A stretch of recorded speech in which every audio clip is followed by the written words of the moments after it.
Hello friends, मैं M के जांगिड आपका अपने चैनल एम के जांगिड विद रियलिटी में स्वागत करता हूं। आज हम एक ऐसे व्यक्ति के जीवन परिचय के बारे में जानेंगे जिन्होंने अपने ज्ञान, बुद्धि और विवेक से भारतवर्ष को पूरे विश्व में पहचान दिलाई। ऐसी महान विभूति का नाम है स्वामी विवेकानंद।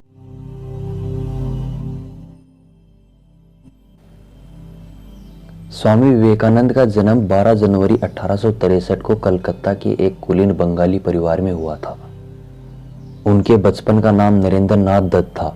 उनके पिता विश्वनाथ दत्त पाश्चात्य सभ्यता में विश्वास रखते थे।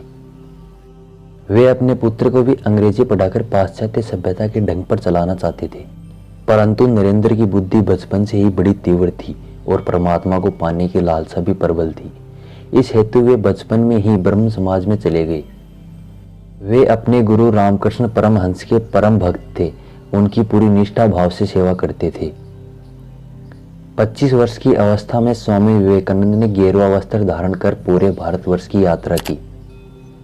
सन 1893 में शिकागो में विश्व धर्म परिषद में स्वामी विवेकानंद ने भारत के प्रतिनिधि के रूप में भाग लिया।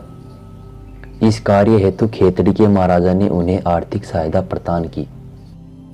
उन्हें बोलने के लिए 2 मिनट का समय दिया गया था, लेकिन उन्हें प्रमुख रूप से अपने भाषण की शुरुआत मेरे अमेरिकी भाइयों और बहनों के साथ करने के लिए जाना जाता है।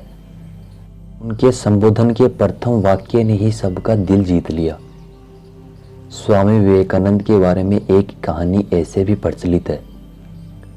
एक बार स्वामी विवेकानंद जी किसी समारोह के लिए विदेश गए हुए थे। उनके द्वारा दिए गए भाषण से एक विदेशी महिला बहुत ही प्रभावित हुई और स्वामी विवेकानंद जी के पास आकर बोली, मैं आपसे शादी करना चाहती हूँ ताकि आपके जैसे ही मुझे गौरवशाली ज्ञानवान पुत्र की प्राप्ति हो। इस पर स्वामी जी बोले कि क्या आप जानती हैं कि मैं एक सन्यासी हूँ, भला मैं आपसे शादी कैसे कर सकता हूँ। अगर आप चाहें तो मुझे आप अपना पुत्र बना सकती हैं, जिससे मेरा सन्यास भी नहीं टूटेगा और आपको मेरे जैसा पुत्र भी मिल जाएगा। यह बात सुनते ही विदेशी महिला स्वामी जी के चरणों में गिर पड़ी और कहने लगी, आप धन्य हैं, आप ईश्वर के समान हैं जो किसी भी परिस्थिति में अपने धर्म से विचलित नहीं होते।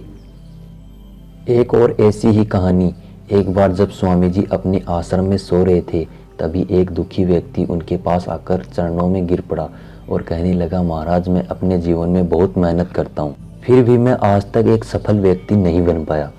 उस व्यक्ति की बातें सुनकर स्वामी विवेकानंद ने कहा, ठीक है, आप मेरे इस पालतू कुत्ते को थोड़ी देर घुमा कर लाएं, तब तक मैं आपकी समस्या का हल खोजता हूँ। इसके बाद वह व्यक्ति कुत्ते को घुमाने चला गया। कुछ समय बीतने के बाद जब वह व्यक्ति वापस आया तो स्वामी विवेकानंद ने उस व्यक्ति से पूछा कि यह कुत्ता इतना हाँफ क्यों रहा है, जबकि तुम थोड़े भी थके हुए नहीं लग रहे। आखिर ऐसा क्या हुआ? इस पर व्यक्ति ने जवाब देते हुए कहा, महाराज, मैं तो सीधा अपने रास्ते पर चल रहा था, जबकि यह कुत्ता इधर उधर भागता रहा और कुछ भी देखता उधर ही भाग जाता, जिसके कारण यह इतना थक गया है। इस पर स्वामी जी ने मुस्कुराते हुए कहा, यही तुम्हारे प्रश्नों का उत्तर है। तुम्हारी सफलता की मंजिल तो तुम्हारे सामने ही है, परंतु तुम अपनी मंजिल के बजाय उधर उधर भागते रहते हो, जिससे तुम अपने जीवन में कभी सफल व्यक्ति नहीं बन पाए। यह बात सुनकर उस व्यक्ति को समझ आ गया कि यदि सफल होना है तो हमें अपनी मंजिल पर ध्यान देना चाहिए। स्वामी विवेकानंद जी हमेशा कहते थे कि उठो और जागो, उठो और जागो और तब तक नहीं रुको जब तक कि तुम अपना लक्ष्य प्राप्त नहीं कर लेते। उनका यह कथन हमें लक्ष्य प्राप्ति तक हार न मानने की प्रेरणा देता है। स्वामी विवेकानंद ने अपने जीवन काल में बहुत सी पुस्तकों की रचना की जो विश्व भर में विख्यात हैं, जिनमें राजयोग, कर्मयोग नामक पुस्तकें प्रमुख हैं। उनकी मृत्यु 4 जुलाई 1902 को 39 वर्ष की आयु में बेलूर मठ, पश्चिम बंगाल में हो गई।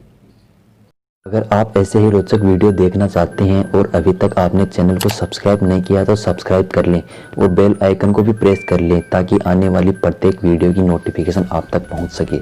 जय हिंद, जय भारत।